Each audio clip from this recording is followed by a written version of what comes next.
वीर जी के उकसाने पर मोहन इतना आवेश में आ गया था कि वो अपने आप पर से नियंत्रण खो बैठा और उसने वीर जी द्वारा बनाई गई रेखा को पार करके उसके ऊपर छलांग लगाई और उस पार जाकर उसने वीर जी का गला पकड़ लिया।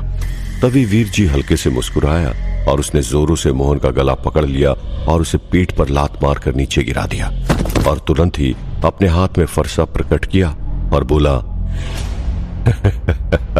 तुमने अपनी मर्यादा की रेखा पार कर ली, अब मैं जिम्मेदार नहीं। यह कहकर उसने फट से अपना फरसा चलाया और मोहन का सर उसके धड़ से अलग कर दिया। ये देखकर गौरी जोरों से चिल्लाई। मोहन का सर उसके धड़ से अलग होकर लुढ़कते हुए गौरी के पैरों के पास आकर रुक गया। सिद्धार्थ भी हैरान होकर दौड़ते दौड़ते रुक गया और वहीं पर खड़ा हो गया। कुछ पल के लिए तो उसे भी समझ में नहीं आया कि यहां पर हुआ क्या है। गौरी फिर से जोर से चिल्लाई, मोहन मोहन, और फिर जोरों से रोने लगी। सिद्धार्थ वहीं पर घुटनों के बल जमीन पर गिर गया और उसकी आंख से भी आंसू निकल आए।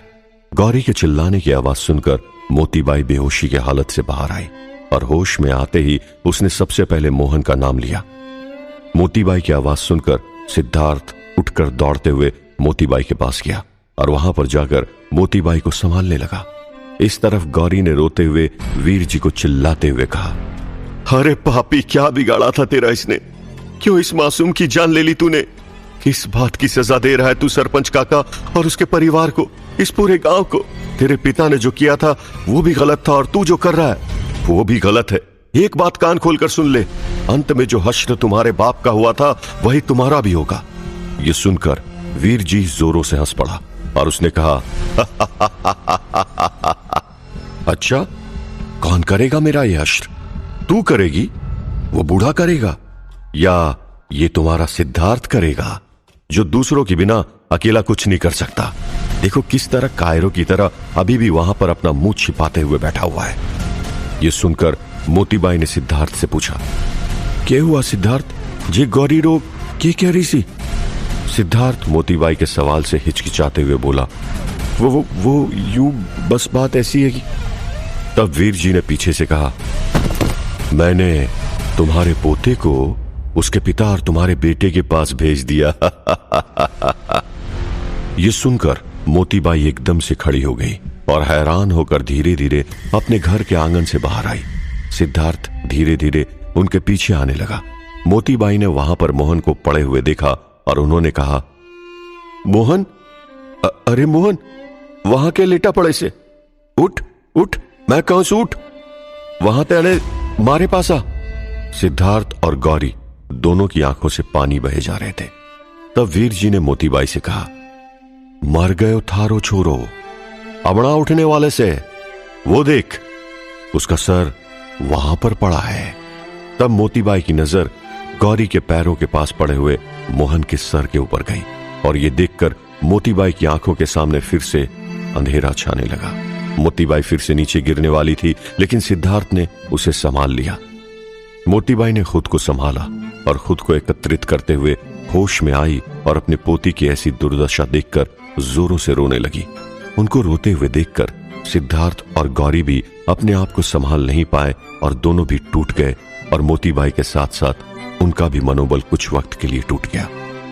मोतीबाई ने रोते हुए गुस्से से वीर जी की तरफ देखा और उससे कहा, मारे बेटे अने पोते ने मार दिया तो मारे को के जिंदा रखा से? लाजे फरसा मारे गले पर भी चला दे, मन्ने भी पहुंचा दे उन दोनों रे पास।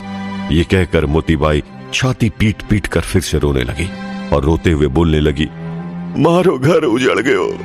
सिद्धार्थ ने मोतीबाई को कसकर गले से लगा लिया और उनसे कहा, अपने आप को संभालिए मोतीबाई, ये मत बोलो कि आप क्या करने की क्षमता रखती हैं। आप में ऐसी कई शक्तियां हैं जिनसे आप इसको सबक सिखा सकती हैं। ये सुनकर मोतीबाई ने अपना सर हिलाते हुए ना कहा और कहा, अब मन्ने जीने की कोई आस ना से, मने भी मर जाने से। सिद्धार्थ ने मोतीबाई को सांत्वना देने की कोशिश की और कहा, हिम्मत मत हारो मोतीबाई, इस गांव पर जो संकट आन पड़ा है उसमें हम एक साथ लड़कर बाहर निकलना है और ना ही खुद के मरने की बात करनी है। वीर जी वहीं पर खड़े रहकर सारा तमाशा देख रहा था और तभी उसने कहा, कितना सुखद दृश्य है। हे शैतान प्रभु, देखिए, जिस गांव में कुछ पल पहले खुशियों के ढोल नगाड़े बजाए जा रहे थे, वहीं पर अब मातम मनाया जा रहा है। अभी तो सिर्फ शुरुआत है। गांव की 2 भले लोगों को मैंने आसान मौत दे दी। अब पीड़ा का ऐसा नाच नचाऊंगा कि सब लोग अपनी अपनी मौत की भीख मांगेंगे, लेकिन उन्हें मौत नहीं मिलेगी। ये कहकर वीर जी जोरों से हंस पड़ा। वीर जी की हंसी सिद्धार्थ सहन नहीं कर पाया और मोतीबाई को छोड़कर जमीन पर से उठ गया और उसने वीर जी को कहा, बस अब बहुत हो गया, अब तुझे तेरे बाप के पास पहुंचाने का समय आ गया है। ये कहकर सिद्धार्थ वीर जी की तरफ दौड़ने लगा। वीर जी ने अपना फरसा उठाया और सिद्धार्थ का सर उसके धड़ से अलग करने के लिए तैयार हो गया। वहीं पर गौरी भी जोरों से चिल्लाई, सिद्धार्थ नहीं, सिद्धार्थ, सिद्धार्थ। सिद्धार्थ तेजी से दौड़ते हुए वीर जी की तरफ लपका और वीर जी ने अपना फरसा घुमाया। सिद्धार्थ ने तुरंत ही हवा में ही वीर जी का फरसा पकड़ लिया और अपने सर से वीर जी के सर पर जोर से वार किया। सिद्धार्थ का सर वीर जी के सर से जाकर टकराया और वीर जी और सिद्धार्थ दोनों जमीन पर गिर पड़े। उसी वक्त सिद्धार्थ एकदम ही स्फूर्ति से उठा और अपने पैरों से वीर जी के सर पर जोरों से वार किया। सिद्धार्थ का पैर वीर जी के सर पर लगा। वीर जी उठने गया, लेकिन उससे पहले सिद्धार्थ ने वीर जी को उसके सर को पकड़ा और सर को उठाकर जोरों से जमीन से पटक दिया और उसके सर से खून निकल आया। अपने सर से खून निकलता हुआ देख वीर जी एकदम क्रोधित हो गए और उसने तुरंत ही अपनी शैतानी ताकत से सिद्धार्थ को जोरों से धक्का दे दिया और सिद्धार्थ उड़कर नीचे गिर गया। वीर जी छलांग लगाकर उठ खड़ा हुआ और उसने नीचे गिरा हुआ फरसा अपने हाथ में उठा लिया और दौड़कर सिद्धार्थ के पास गया और सिद्धार्थ के छाती पर अपना पैर रख दिया। सिद्धार्थ उठने की कोशिश करने लगा, लेकिन वीर जी का पांव इतना भारी था कि सिद्धार्थ उठ नहीं पा रहा था। तब सिद्धार्थ को मारने के लिए वीर जी ने अपना फरसा फिर से उठाया।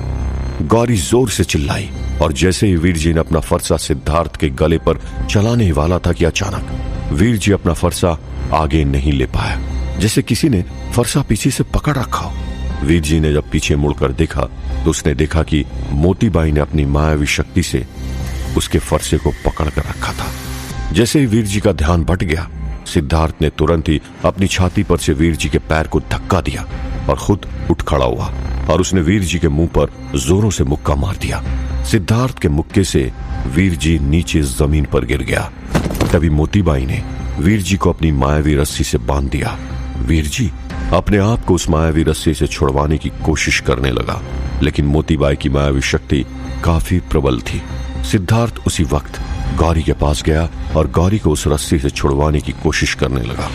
वो कोई मामूली रस्सी नहीं था, बल्कि शैतानी शक्ति युक्त थी, जिसके कारण सिद्धार्थ उसे खोल नहीं पा रहा था। तब तक मोतीबाई को वीर जी पर इतना ज्यादा क्रोध आ रहा था कि उन्होंने वीर जी को अपनी मायावी शक्ति से ऊपर आकाश में उठा लिया और धड़ाम से नीचे जमीन पर पछाड़ दिया। फिर मोतीबाई ने वीर जी को कहा, थारे को मैं अब जिंदा छोड़ूंगी कोणा।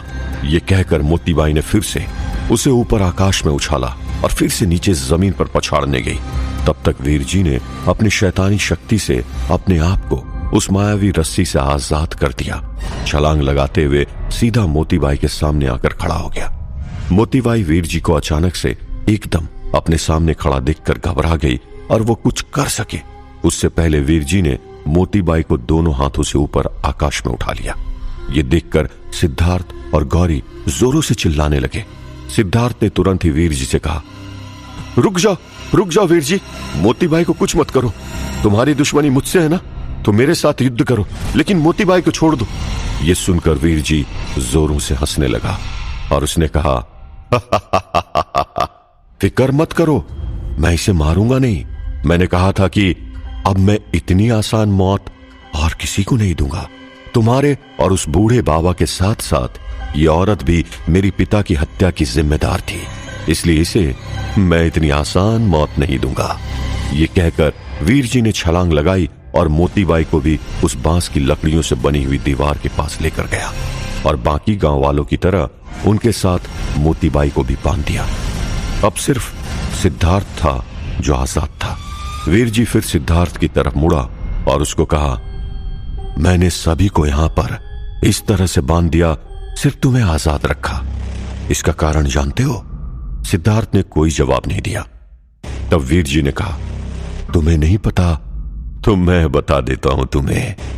तूने ही मेरे पिता की हत्या की है। तू ही उस पिशाच के ऊपर चढ़कर मेरे पिता को मेरे गद्दार भाइयों की हड्डियों से बने हुए तीर से मेरे पिता की हत्या की थी। इसलिए मैं तुझे बाकी लोगों की तरह बांधूंगा नहीं, लेकिन तुझे आजाद छोड़ दूंगा।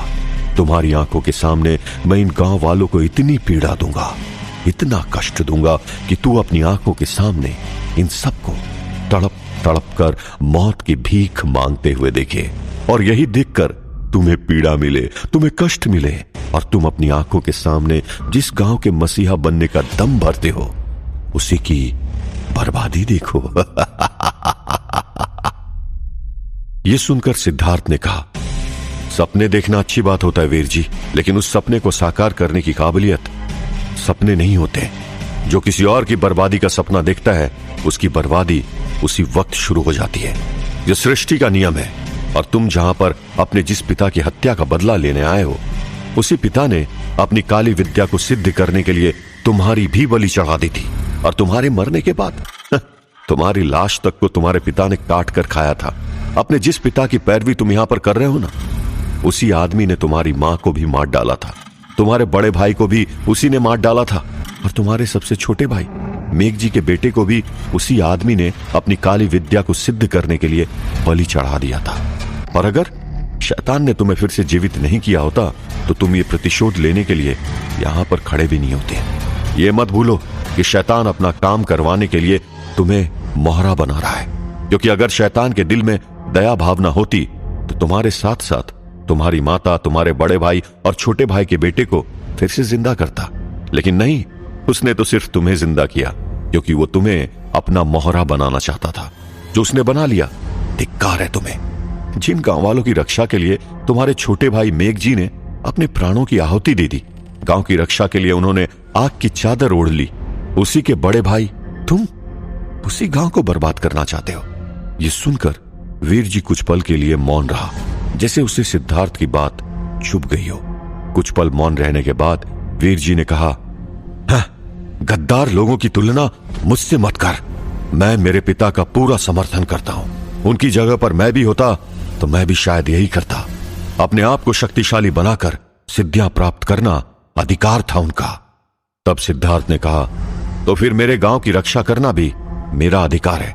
और मैंने जो किया ना, मुझे उस पर कोई अफसोस नहीं है। और मेरे गांव वासियों को बचाने के लिए अगर मुझे तेरे बाप की तरह और तेरी तरह सैकड़ों शैतान के चमचों को मारना पड़े, तो मैं जरूर मारूंगा। एक बार नहीं, 100 बार मारूंगा। यह सुनकर वीर जी को गुस्सा आ गया और उसने सिद्धार्थ को कहा, ठीक है, अगर ऐसी बात है तो तू मुझे रोक के दिखा। जैसे मैंने इस मोहन को मौका दिया था ना, वैसे ही मौका मैं तुम्हें दे रहा हूं। अब मैं जो गांव वालों के साथ करने वाला हूं, हो सके तो उसे रोक के दिखा दे। यह सुनकर सिद्धार्थ ने कहा, तुझे रोकूंगा भी और तुझे मारूंगा भी, और इसके लिए चाहे मुझे जमीन आसमान दोनों एक क्यों न करना पड़े, मैं ये जरूर करूंगा। यह कहकर सिद्धार्थ ने एक तरह से वीर जी को चेतावनी दे दी। यह सुनकर वीर जी जोरों से हंसने लगा और उसने तुरंत ही सिद्धार्थ के चारों तरफ अपनी शैतानी शक्ति से आग लगा दी। और उसने कहा, हाँ, अब देखता जा कि मैं तुम्हारे इस गांव वालों के साथ क्या करता हूं। अब क्या करने वाला था वीर जी गांव वालों के साथ?